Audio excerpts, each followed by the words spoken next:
Muy buenas a todos y bienvenidos al análisis y explicación del artículo 19 de la Ley 40/2015 del régimen jurídico del sector público orientado para opositores. Un artículo 19 que está muy enfocado a los opositores de la Administración General del Estado y que habla sobre los órganos colegiados de dicha Administración y sus entidades de derecho público vinculadas o dependientes. Un artículo largo, pero no por ello difícil, así que no os atemoricéis por su longitud. Y sin más dilación, pues vamos a comenzar rápidamente para que no se nos alargue mucho el vídeo con el 19.1 que dice así. Los órganos colegiados de la Administración General del Estado y de las entidades de derecho público vinculadas o dependientes de ella se regirán por las normas establecidas en este artículo y por las previsiones que sobre ellos se establecen en la Ley de Procedimiento Administrativo Común de las Administraciones Públicas. Así que, primera pregunta, ¿por qué normas se rigen los órganos colegiados de la AGE y dependientes? Pues por el artículo 19 de esta ley, por este artículo que precisamente estamos analizando. Y no solo por este artículo, también por la archiconocida Ley 39/2015 que hemos analizado en este canal, la Ley de Procedimiento Administrativo Común de las Administraciones Públicas. Así que por ese par de cosas se rigen los órganos colegiados de la AGE y dependientes. Seguimos.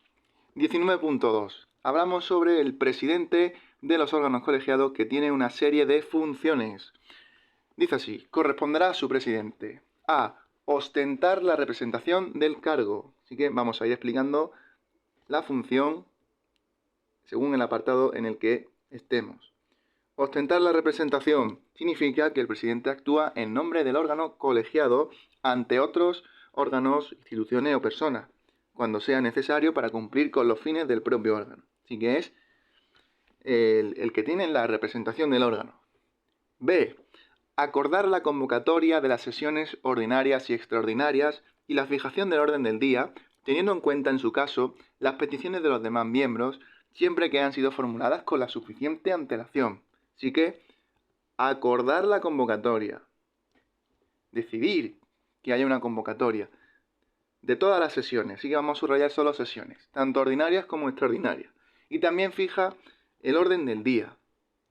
Fija el orden del día, decide de qué asuntos se va a tratar, teniendo en cuenta las peticiones de los demás miembros, es decir, los que no son presidentes, el resto de miembros. Eso sí, siempre que hayan sido formuladas con suficiente antelación. No va a tener en cuenta una petición de 5 minutos antes de que comience la reunión o algo así, ¿vale? Así que con la suficiente antelación los miembros pueden hacer sugerencias, peticiones al presidente para incluirlas en el orden del día. Bien. C. Presidir las sesiones, moderar el desarrollo de los debates y suspenderlos por causas justificadas. Así que esto se puede resumir en presidir las sesiones. Es decir, dirigir y coordinar las reuniones garantizando un desarrollo ordenado. D. Dirimir con su voto los empates, a efectos de adoptar acuerdos, excepto si se trata de los órganos colegiados a que se refiere el artículo 15.2, en los que el voto será dirimente si así lo establecen sus propias normas. Así que el presidente tiene ese poder de que en caso de empate en votos, es decir, hay 5 síes, 5 noes, en total, pues el presidente dirime, es decisorio y deshace ese empate. Así que, en caso de empate, el voto del presidente es decisivo para deshacer el empate.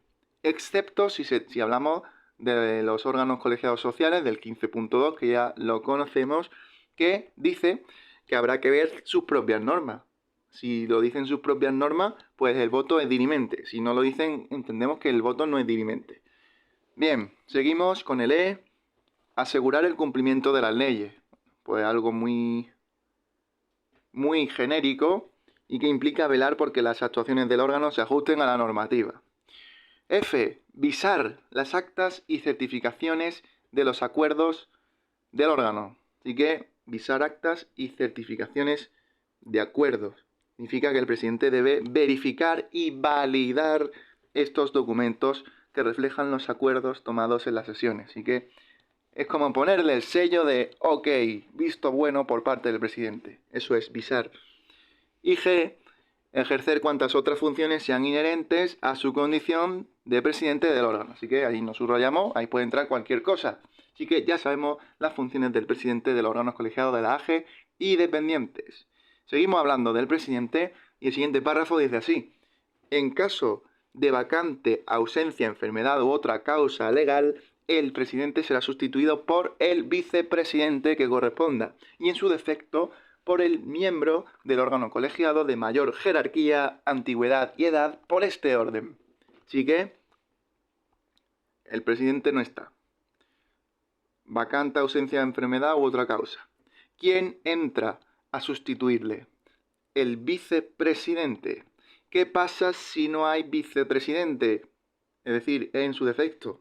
Pues el miembro del órgano colegiado que tenga una mayor jerarquía. Y si hay empate a jerarquía, pues el que tenga mayor antigüedad. Si hay empate a antigüedad, pues el que sea más mayor. Ya es complicado que haya tanto empate. Así que aprenderos el orden que os lo pueden preguntar. Jerarquía, antigüedad, edad. Pero siempre si no hay vicepresidente. Si hay vicepresidente, el vicepresidente. Bien, siguiente párrafo. Esta norma no será de aplicación a los órganos colegiados previstos en el artículo 15.2, en los que el régimen de sustitución del presidente debe estar específicamente regulado en cada caso, o establecido expresamente por acuerdo del pleno del órgano colegiado. Así que este párrafo que acabamos de analizar, de suplencia del presidente, pues no se aplica a los órganos colegiados sociales del 15.2, que ya sabemos lo que es. Así que, ¿dónde está ese régimen de sustitución? ¿Cómo se sustituye al presidente en estos tipos de órganos colegiados? Pues en una regulación específica o establecido por acuerdo del pleno. Es decir, ese pleno, reunión de todos los miembros. Así que, especialidades para los órganos colegiados sociales. Hemos hablado del presidente y ahora vamos a pasar a hablar de los miembros del órgano. Y eso nos lo dice el 19.3 y establece una serie de funciones también, que son las siguientes. Los miembros del órgano colegiado deberán: a. recibir con una antelación mínima de 2 días la convocatoria conteniendo el orden del día de las reuniones. La información sobre los temas que figuren en el orden del día estará a disposición de los miembros en igual plazo. Así que, recibir la convocatoria con el orden del día, para saber de qué se va a hablar. Importante, antelación mínima de 2 días antes de la reunión, para que haya un tiempo de preparación. Y también, junto a esa convocatoria y ese orden del día, pues debe estar la documentación a disposición en el mismo plazo de antelación mínima de 2 días. Así que junto a la convocatoria y orden del día estará la información pertinente. B. Participar en los debates de las sesiones. Es decir, pues hablar. Participar en los debates. C. Ejercer su derecho al voto y formular su voto particular, así como expresar el sentido de su voto y los motivos que lo justifican. No podrán abstenerse en las votaciones quienes, por su cualidad de autoridades o personal al servicio de las administraciones públicas, tengan la condición de miembros natos de órganos colegiados, en virtud del cargo que representan. Así que, derecho al voto y también voto particular. ¿Qué es voto particular? Pues son aquellos votos emitidos por miembros del órgano colegiado que no están de acuerdo con la decisión mayoritaria y se suelen incluir en el acta o en el expediente para dejar constancia de esa opinión discrepante y los motivos de su desacuerdo. Y los miembros natos, termina diciendo este apartado C, los miembros natos de los órganos colegiados no pueden abstenerse. No pueden abstenerse. Los miembros que son parte del órgano colegiado por el cargo que ocupan, miembros natos, no pueden abstenerse de votar, ya que su presencia y participación activa se considera fundamental para garantizar la responsabilidad y continuidad del funcionamiento del órgano. Así que estos no pueden abstenerse. Bien, D. Formular ruegos y preguntas. Peticiones, dudas. E. Obtener la información precisa para cumplir las funciones asignadas. Así que, obtener información. Y F, cuanto a otras funciones sean inherentes a su condición. Un amplio abanico de cosas que pueden caer en el F, así que eso queda sin determinado. Bien, seguimos hablando de los miembros. los miembros de un órgano colegiado no podrán atribuirse las funciones de representación reconocidas a este, salvo que expresamente se les hayan otorgado por una norma o por acuerdo válidamente adoptado para cada caso concreto por el propio órgano. Así que no pueden los miembros atribuirse funciones de representación propias del órgano, salvo otorgadas por una norma, esa representación, o por acuerdo del propio órgano. Así que los miembros de un órgano colegiado, sus componentes, no pueden actuar en nombre del órgano colegiado, a menos que se les haya otorgado esa capacidad mediante una norma o un acuerdo del propio órgano. Esto busca evitar que un miembro individual actúe por cuenta propia como si representara al conjunto del órgano, asegurando que la representación sea legítima y controlada. Bien, siguiente párrafo. En casos de ausencia o de enfermedad y en general cuando concurra alguna causa justificada, los miembros titulares del órgano colegiado serán sustituidos por sus suplentes si los hubiera. Así que bueno, algo lógico. Titulares son sustituidos por los suplentes en caso de que concurra alguna causa justificada. No nos dice mucho más si los hubiera, claro. Si no los hay, no nos dice ni qué pasa. Bien, vamos a seguir. Vamos ya más avanzados de la mitad del vídeo y del artículo, así que vamos bien. Dice así el siguiente párrafo. Cuando se trate de órganos colegiados a los que se refiere el artículo 15, las organizaciones representativas de intereses sociales podrán sustituir a sus miembros titulares por otros, acreditándolo ante la Secretaría del órgano colegiado con respeto a las reservas y limitaciones que establezcan sus normas de organización. Nos volvemos otra vez a los órganos colegiados sociales y dice este párrafo que qué pasa con la sustitución de sus titulares. Sustitución de sus titulares se hará según sus normas de organización y hay que acreditarlo ante la Secretaría. Así se procede a sustituir a los titulares por los suplentes, en el caso de órganos colegiados sociales. Y último párrafo del 19.3. Los miembros del órgano colegiado no podrán ejercer estas funciones cuando concurra conflicto de interés. Así que, en caso de conflicto de interés, pues no podrán hacer las funciones que hemos narrado, todos los apartados. No pueden. Bien, seguimos con el 19.4 y vamos a hablar de una figura importante también, que es la del secretario. Así que, 19.4 dice así. La designación y el cese, así como la sustitución temporal del secretario en supuestos de vacante, ausencia o enfermedad, se realizarán según lo dispuesto en las normas específicas de cada órgano y en su defecto por acuerdo del mismo.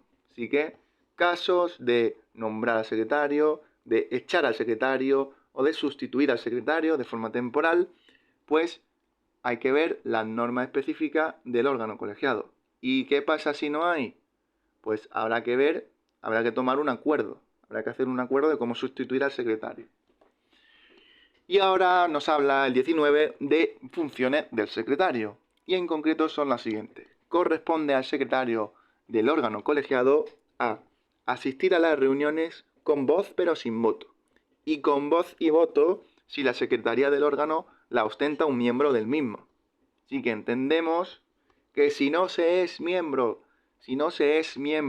secretario no es miembro del órgano colegiado, no puede votar. Tiene voz, pero no puede votar. Así que, con voz pero sin voto, y si es miembro, ambas. Voz y voto. Vamos a subrayarlo de este color. Miembro, voz y voto. No miembro, con voz pero sin voto. Bien. B. Efectuar la convocatoria de las sesiones del órgano por orden del presidente, así como las citaciones a los miembros del mismo. Así que vemos que en cuanto a la convocatoria, el presidente es el que se le ocurre la convocatoria y le ordena al secretario que la efectúe. Así que, efectuar la convocatoria por orden del presidente y citar a los miembros. Bien, C. Recibir los actos de comunicación de los miembros con el órgano, sean notificaciones, peticiones de datos, rectificaciones o cualquiera otra clase de escritos de los que deba tener conocimiento. Así que, cuando un miembro quiere comunicarse con el órgano, debe ser a través del secretario, recibir los actos de comunicación. Bien, D. Preparar el despacho de los asuntos, redactar y autorizar las actas de las sesiones. ¿Qué es preparar el despacho de los asuntos? Pues el secretario debe organizar y coordinar los temas que se tratarán en las reuniones. El secretario tiene trabajo que hacer, asegurando que toda la documentación necesaria esté disponible, que los puntos a tratar estén en orden y que los procedimientos administrativos sean cumplidos. Es decir, que todo se produzca de forma ordenada y eficiente. Y también el secretario es el que hace las actas. El secretario se hincha de trabajar, redacta las actas y autoriza actas. Bien, y luego ya las actas las visa el presidente, como ya hemos dicho. E. Expedir certificaciones de las consultas, dictámenes y acuerdos aprobados. Así que, expedir certificaciones de lo que sea, también lo hace el secretario. Y F. Cuantas otras funciones sean inherentes a su condición de secretario. Las que sean. No entra en detalle la ley 40. Y por último apartado del artículo 19.5, dice así. En el acta figurará, a solicitud de los respectivos miembros del órgano, el voto contrario al acuerdo adoptado, su abstención y los motivos que la justifiquen o el sentido de su voto favorable.